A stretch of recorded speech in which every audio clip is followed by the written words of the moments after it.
नमस्कार दोस्तों, welcome to 10x trader. मैं हूं राजेश कुमार और आज मैं डिस्कस करने वाला हूं आईडीएफसी फर्स्ट बैंक के रिजल्ट के बारे में। दोस्तों अभी कुछ देर पहले ही आईडीएफसी फर्स्ट बैंक का रिजल्ट निकल के आया और मैंने नोटिफिकेशन में देखा कि आईडीएफसी फर्स्ट बैंक का जो क्वार्टर 2 का रिजल्ट है वो 72% डाउन हो चुका है। देखकर मेरा तो माथा खराब हो गया, लेकिन फिर मैंने सोचा कि इतना जब सही लिया है तो देखते हैं कंपनी के डिटेल्स में जाके कि क्या क्या हमें यहाँ बताने को मिल रहा है। तो यहाँ मैंने ओपन किया है और यहाँ पढ़ के मैं आपको बताता हूँ और साथ में मैं लास्ट में अपना एनालिसिस भी दूंगा कि मुझे क्या लगता है कि आखिर इस बैंक में क्या होगा। वी वैद्यनाथन जी इस बैंक को भले इंप्रूव कर रहे होंगे, लेकिन उनके इन्वेस्टर्स को तो उन्होंने पूरा रुला के रख दिया है। अब देखते हैं कि आए क्या होता है। तो यहाँ पे जो मेन हाईलाइट्स है पहले वो देख लेते हैं। आप देख सकते हैं जो डिपॉजिट्स है उसमें दिखा रहा है कि स्ट्रॉन्ग ग्रोथ है, अराउंड 32.4% का है, जो कि ईयर ऑन ईयर ग्रोथ है। और जो टोटल डिपॉजिट का बुक है वो अब 2,18,000 करोड़ का हो चुका है। वहीं पे कासा रेशियो देखिए तो 48.9% पे है, जो कि ठीक है, काफ़ी अच्छा बोलता हूँ मैं। कॉस्ट ऑफ फंड जो बोल रहे हैं स्टेबल हो चुका है, 6.46% पे आ चुका है। और यहाँ इन्होंने मेंशन किया है excluding legacy borrowing cost of fund वे 6.37, यानी बोल रहे हैं कि अगर हम लेगेसी बोरोइंग को भूल जाए, यानी कि जो पहले बहुत महंगे दाम पे जो फंड लिया रखा हुआ था उसको भूल जाए, तो हमारा फंड का जो प्राइस होगा वो 6.37% होगा। तो ठीक है भाई, अब हमको ये सब पुराना बात नहीं सुनना है कि लेगेसी बोरोइंग था 5 साल हो चुका है, थक चुके हम लोग सुन के। और कॉस्ट ऑफ डिपॉजिट जो है वो 6.3% पे। तो पहले से जो हम सुनते आ रहे थे कि जो कॉस्ट ऑफ डिपॉजिट बहुत ज़्यादा है, अब वो बोलने से नहीं होगा, क्योंकि जो पुराना कॉस्ट ऑफ डिपॉजिट था उसके बराबर ही फिलहाल का करंट रेट चल रहा है। तो यहाँ पे हम कोई नहीं सुन सकते कि पहले का बोरिंग रेट बहुत ज़्यादा था, अब दोनों एक ही पे आ चुका है। तो डिपॉजिट्स में देखें तो ग्रोथ ठीक ठाक ही है, कासा रेशियो भी काफ़ी अच्छा है और कॉस्ट ऑफ फंड जो है वो काफ़ी स्टेबल हो चुका है, अब 6.46% पर है, पहले की तरह बहुत महंगा नहीं है। लोन्स एंड एडवांसेस में अगर हम आके देखें यहाँ पे तो ईयर ऑन ईयर बेसिस पे हमको अच्छा खासा ग्रोथ दिख रहा है, 21.5% है। और वी वैद्यनाथन जी ने मेंशन किया था कि वो 22% के आसपास ग्रो करेंगे, तो उसके आसपास ही ग्रोथ मिल रहा है हमें। रिटेल लोन बुक को देखेंगे तो वो भी 25% ग्रो किया है, जो कि काफ़ी अच्छा खासा ग्रोथ है, लेकिन ये ईयर ऑन ईयर बेसिस पर है, क्वार्टर ऑन क्वार्टर यहाँ पे नहीं दिया, लगता है कुछ घपला है। हम चेक करेंगे जब हम क्वार्टर रिजल्ट में देखेंगे तब। कॉर्पोरेट लोन को देखिए तो वहाँ भी 20% का ग्रोथ किया गया है, लेकिन ये नॉन इंफ्रा बुक है, यानी ये जो इंफ्रास्ट्रक्चर वाला जो प्रोजेक्ट होते हैं उसको फाइनेंस नहीं कर रहे हैं, जो नॉर्मल बाकी जो कंपनीज होते हैं उनको जो लोन दे रहे हैं उसके बारे में बताया गया है। माइक्रो फाइनेंस का अगर पोर्टफोलियो देखें, जो कि फिलहाल बहुत चर्चा में है, क्योंकि उसी की वजह से जो बहुत छोटे लोग होते हैं जिनमें बहुत ज़्यादा रिस्क होता है, उनकी वजह से ही बाकी सारे बैंक ही बहुत ज़्यादा नेगेटिव रिजल्ट पोस्ट कर रहे हैं और काफ़ी अच्छा खासा लॉस हो रहा है। तो उस लोन बुक को इन्होंने रिड्यूस किया है 6.3% से अभी लाके 5.6% ला चुके हैं, यानी यहाँ भी आपको माइक्रो फाइनेंस में कुछ ना कुछ दिक्कत तो दिख ही रहा है। अब आके देखते हैं सबसे मेन चीज़ है एसेट क्वालिटी। तो यहाँ बता रहे हैं कि gross NP of the bank marginally increase by 2 bips quarter on quarter to 1.92%। यानी इनके बोलने का मतलब क्या है कि जो क्वार्टर ऑन क्वार्टर है, जो ग्रॉस एनपी है वो 2 बीपीएस बढ़ गया है। अब बीपीएस मतलब क्या होता है दोस्तों, 100 बीपीएस मिला के 1% होता है, 2 बीपीएस का मतलब है 0.02%। लेकिन आप इन छोटे नंबर से ये मत सोचिएगा कि बहुत ही छोटा नंबर है, बैंकिंग सेक्टर में छोटे से छोटा अमाउंट भी बहुत बड़ा होता है, एक 1% का चेंजेस भी बहुत बड़ा चेंज ला सकता है। तो ग्रॉस एनपी हमको यहाँ पे 2 बीपीएस बढ़ता हुआ दिख रहा है। और नेट एनपी अगर देखें, यानी प्रोविजन से कुछ हटा के नेट हम देखें कि हमको कितना लॉस हो सकता है, तो वो आपका इंप्रूव हुआ है 11 बीपीएस, यानी 0.11% इंक्रीज हुआ है, और जो कि अभी आ चुका है 0.48% पे, जो कि पहले 0.59% पे था। तो नेट एनपीए में तो इंक्रीज हुआ है, अच्छा खासा हम इंप्रूवमेंट दिख रहा है। तो मेरे ख्याल से प्रोविजन बढ़ा दिया होगा, क्योंकि हमारे जो वी वैद्यनाथन जी हैं वो प्रोविजन बढ़ाने में एक नंबर आगे रहते हैं। बैंक भले ही 200 करोड़ का प्रॉफिट करता है, 400 करोड़ का प्रोविजन कर देते हैं, लेकिन हम उसमें क्या कर सकते हैं, हमें बस आराम से पेशेंस से होल्ड करना है। प्रोविजन कवरेज रेशियो अगर देखें तो वो इंप्रूव हुआ है 5% से 75.27% पे आ चुका है।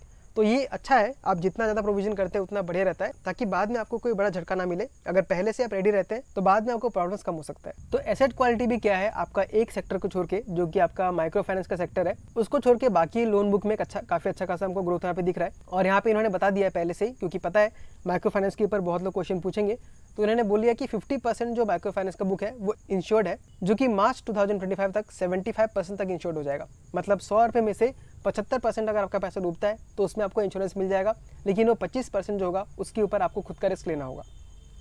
तो यहाँ पे कहीं ना कहीं हमको ये दिखाने का ट्राई कर रहे हैं कि आप चिंता मत कीजिए, माइक्रो फाइनेंस का जो बुक है वो भी इंश्योर्ड है, लेकिन भाई हमको प्रॉफिट चाहिए। आप बहुत वर्ल्ड क्लास बैंक बना रहे हो तो प्रॉफिट भी वर्ल्ड क्लास लेके आओ।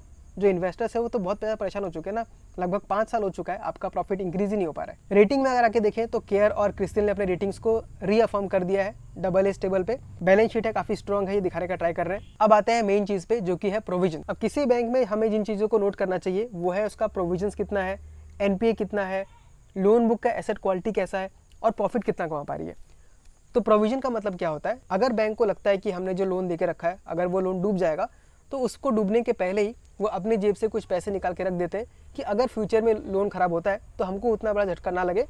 लेकिन एक बात ध्यान रखने की बात है कि जो प्रोविजन का पैसा जो आता है, जो ब्लॉक होकर रखता है, वो प्रॉफिट में से निकालना पड़ता है। तो अल्टीमेटली प्रोविजन बढ़ रहा है मतलब प्रॉफिट घट जाएगा। तो यहाँ पे देख सकते हैं सबसे बड़ा धमाका यहीं पे हुआ है। Q2 FY25 में यानी करंट क्वार्टर में 1732 करोड़ का प्रोविजन बढ़ गया है, जिसमें से 568 करोड़ का जो प्रोविजन था वो पहले से बना के रखा था, जो माइक्रो फाइनेंस के लिए बना के रखा था, और 315 करोड़ का और एक्स्ट्रा उन्होंने प्रोविजन बनाया, जो कि बहुत पहले बोल के रखा था इन्होंने।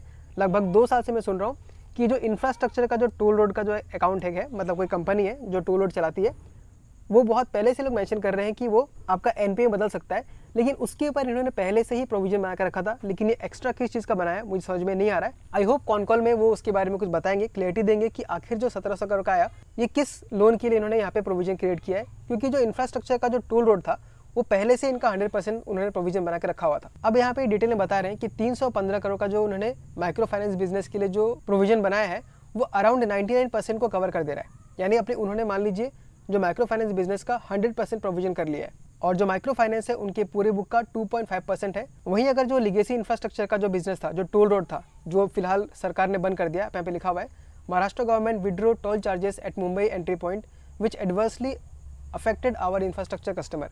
यानी जो टोल रोड था वहाँ पे महाराष्ट्र गवर्नमेंट ने उस टोल रोड को हटाई दिया, जिसकी वजह से उनका इनकम खत्म हो चुका है, और उसके वजह से इनको 100% प्रोविजन लेना पड़ा, और एडिशनल 253 करोड़ का प्रोविजन इन्होंने बना कर रखा है प्रोएक्टिव बेसिस पे। तो मैंने पहले आपको कहा कि वी वैद्यनाथन जी प्रॉफिट में उतना भरोसा नहीं करते हैं, वो प्रोविजंस पे ज़्यादा भरोसा करते हैं। प्रॉफिट भले 200 करोड़ का होगा, प्रोविजंस वो 1000 करोड़ का कर देंगे। तो यहाँ पे उनके बोलने का मतलब ये है कि अगर माइक्रो फाइनेंस का जो प्रॉब्लम आ रहा है और जो टोल रोड का जो प्रॉब्लम आ रहा है उसको अगर मैं इग्नोर कर दूँ तो इनका जो क्रेडिट कॉस्ट का जो डिक्रीज हुआ है वो 1.8% होता। अब इसका मैं क्या करूँ भाई, आप बैंक चला रहे हो तो उसमें अगर आपको कोई भी आपका बिजनेस आपने ही लोन दिया है, अगर वो लोन खराब हो रहा है तो आप अभी क्यों बोल रहे हो कि उस लोन को इग्नोर कर देंगे तब हमारा 1.8% रहेगा। ये तो कोई कॉमन सेंस की बात नहीं है ना। आपने उन सबको लोन दिया है, आपका लोन खराब हुआ है तो उन सबको इंक्लूड करके ही बोलिए। एक्सक्लूड करके बोलने का ये कोई रोजी पिक्चर दिया है, कोई फायदा नहीं है कि अब 1.8% रहेगा। ये 2% के ऊपर आराम से जा रहा है, जो कि पिछले क्वार्टर से बहुत ही बेकार होते हुए जा रहा है। प्रॉफिटेबिलिटी पे देखें तो यहाँ ये बता रहे हैं कि ईयर ऑन ईयर बेसिस पे 21% इंक्रीज किया है, और क्वार्टर ऑन क्वार्टर बेसिस पे देखें तो इनका 4 बिप्स यानी 0.04% यहाँ पे कम किया है, और 6.18% हुआ है। तो नेट इंटरेस्ट मार्जिन 6% का काफ़ी अच्छा है, मानता हूँ। 5% के आसपास अगर रहता है तो बहुत ही अच्छा होता है। तो इन्होंने रिस्क लिया है तो इनका नेट इंटरेस्ट मार्जिन भी ठीक है। 6.18% में बहुत ख़राब नहीं मानूंगा, काफ़ी अच्छा है। ऑपरेटिंग इनकम में इनका 21% ग्रोथ है ईयर ऑन ईयर बेसिस पे। ऑपरेटिंग एक्सपेंसेस इनका थोड़ा घटा है, 18% पे आया, यानी कि इनकम 21% से बढ़ रहा है तो एक्सपेंस इनका सिर्फ 18% से बढ़ रहा है, यानी यहाँ पे 3% को प्रॉफिट हो सकता है। कोर ऑपरेटिंग प्रॉफिट अगर देखें, इसमें इन्होंने ट्रेडिंग गेन्स को एक्सक्लूड कर दिया है, तो ये एक अच्छी बात है। वो इनका 28% ग्रो कर रहा है, जो कि काफ़ी अच्छा है। और अगर हम इनके ट्रेडिंग गेन को इंक्लूड करेंगे तो 30% बढ़ेगा। तो यहाँ पे ये चीज़ मुझे अच्छा लग रहा है कि ये अपने कोर ऑपरेटिंग प्रॉफिट में ट्रेडिंग गेन्स को इंक्लूड नहीं कर रहे हैं। तो ट्रेडिंग गेन्स क्या होता है, मान लीजिए आपने कुछ बॉन्ड बेच दिया, आपने कुछ शेयर्स बेच दिया, या कुछ भी आपको एक्स्ट्रा प्रॉफिट आ गया तो उसको ट्रेडिंग गेन कहते हैं। उसको एक्सक्लूड करने के बाद इनका जो प्रॉफिट का जो ग्रोथ है वो 28% है, जो कि बहुत ही अच्छा खासा नंबर है। 28% से अगर हर साल कोई बैंक अपने प्रॉफिट को ग्रो करेगी, ऑपरेटिंग प्रॉफिट को, तो फ्यूचर में जाके बैंक बहुत ज़्यादा बन सकता है। लेकिन ध्यान रखिएगा यहाँ पे कोर ऑपरेटिंग प्रॉफिट का बात किया जा रहा है, नेट प्रॉफिट का नहीं। यानी बैंक जो है सिर्फ लोन देके जो प्रॉफिट कमा रही है उसके बारे में बात कर रही है। और यहाँ पे हम लोग का आता है नेक्स्ट, प्रॉफिट आफ्टर टैक्स सिर्फ 201 करोड़ का है, जो कि पिछले क्वार्टर में मेरे ख्याल से 700-800 करोड़ का था। अभी हमको चेक करना पड़ेगा। और यहाँ फिर मेरा खून खोल रहा है, इन्होंने बताया है कि एक्सक्लूडिंग द एडिशनल प्रोविजन, जो हमने एडिशनल प्रोविजन बनाया, अगर उसको एक्सक्लूड कर देते तो 626 करोड़ का प्रॉफिट होता। तो क्या करूँ भाई इसका मैं, प्रॉफिट हुआ तो नहीं है ना। ये तो वही बात हो गई कि अगर हम लोग का लॉस नहीं होता तो इतना प्रॉफिट कर लेते। भाई जो हमको दिख रहा है वही हमको दिख रहा है। ये सब ड्रामाबाजी नहीं करना चाहिए कि अगर ये नहीं होता तो वैसा हो जाता। खैर आगे बढ़ते हैं। यहाँ पे उन्होंने अपना वही पुराना कहानी चिप दिया है, building universal bank, deposit boring बताया। हम सीधा बढ़ते हैं अपने Q2 के रिजल्ट में, और वहाँ पे देखते हैं, कंपेयर करते हैं कि पिछले क्वार्टर से हमको क्या नजर आया। हाँ, एक अपडेट ये भी है कि IDFC फर्स्ट बैंक का और कैपिटल फर्स्ट का मर्जर हो के IDFC फर्स्ट बैंक बन चुका है। फिर इसका रिवर्स मर्जर भी हो चुका है, और रिवर्स मर्जर होने के बाद जिन जिन के पास IDFC फर्स्ट बैंक का शेयर थे उनके अकाउंट में अब IDFC फर्स्ट बैंक का शेयर्स भी आ जाएगा। मेरे अकाउंट में भी आ चुका है, मैं आपको वहाँ पे स्क्रीनशॉट दिखा दूंगा। अगर आपके अकाउंट में अगर IDFC लिमिटेड का शेयर शो नहीं कर रहा है तो चिंता मत कीजिए, 31 तारीख तक आ जाएगा। यहाँ पे वही उन्होंने पुराना कहानी कहा है कि 2018 से हमने इंप्रूव किया। ये हम लोग 4-5 साल से सुन रहे हैं। सीधा हम नीचे आते हैं। यहाँ पे उन्होंने वही बताया कि काम कैसे अच्छा करते हैं, हमारा लोन कितना अच्छा है, ये सब कहानी सुन के हम पक चुके हैं ऑलरेडी। ओके, तो यहाँ पे खुल चुका हमारा मेन चीज़ हम देखने वाले हैं और हम कंपेयर करेंगे पिछले क्वार्टर से हमें क्या इंप्रूवमेंट दिख रहा है। तो इंटरेस्ट इनकम अगर देखें तो पिछले क्वार्टर में 7,356 करोड़ का था और अभी बढ़ के 8,957 करोड़ का हो चुका है। तो इंटरेस्ट इनकम में हमें काफ़ी अच्छा खासा ग्रोथ दिख रहा है, 22% का ग्रोथ है। नेट इंटरेस्ट इनकम देखें तो 21% का ग्रोथ है, ठीक ठाक ही है। फी एंड अदर इनकम देखें तो उसमें 18% का ग्रोथ है। तो ग्रोथ तो बैंक ठीक ठाक ही दिखा रही है। वहीं पे ट्रेडिंग गेन देखें तो 94% का प्रॉफिट है यहाँ पे, लेकिन इस ट्रेडिंग गेन को हम रेगुलर मान के नहीं चल सकते, कभी ज़्यादा आता है कभी कम आता है। ऑपरेटिंग इनकम अगर देखें तो वहाँ भी हमें 21% का ग्रोथ दिख रहा है, जो कि पिछले क्वार्टर में 5,380 करोड़ का था, अब वो बढ़ के 6,515 करोड़ का हो चुका है। ऑपरेटिंग एक्सपेंस देखें तो वो 18% से बढ़ा है। तो यहाँ पे एक बैंक ने थोड़ा इंप्रूव किया है कि एक्सपेंसेस कम बढ़े हैं और जो इनकम है वो ज़्यादा बढ़ गया है। ऑपरेटिंग प्रॉफिट अगर देखें तो जहाँ पिछले क्वार्टर में 1,500 करोड़ का प्रॉफिट था, अब वहाँ पे 1,900 करोड़ का प्रॉफिट है। तो चलिए यहाँ तो अच्छा खासा दिख रहा है, लेकिन प्रॉब्लम कहाँ पे आ गया है? प्रॉब्लम आ गया प्रोविजंस में। आप देख सकते हैं जब पिछले क्वार्टर में प्रोविजन सिर्फ 528 करोड़ का था, अब वो बढ़ के 1,732 करोड़ का हो गया है, यानी 228%, 3 गुना आपका जो प्रोविजन है बढ़ गया है। इनफैक्ट 3 गुना से भी ज़्यादा बढ़ा है। इसी की वजह से जो आपका प्रॉफिट आफ्टर टैक्स है वो बहुत अच्छा खासा डिक्रीज कर चुका है। जो पिछले क्वार्टर में 751 करोड़ का था, अब वो घट के 201 करोड़ का हो गया है, यानी प्रॉफिट आपका 50% से भी ज़्यादा 73% प्रॉफिट आपका गिर गया है।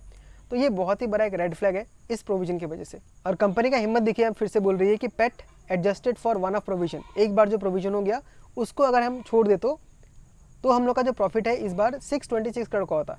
भाई फिर भी आपका पिछले क्वार्टर से कम ही प्रॉफिट है और वो वहाँ भी आपको 17% का डिक्रीज दिखा रहा है।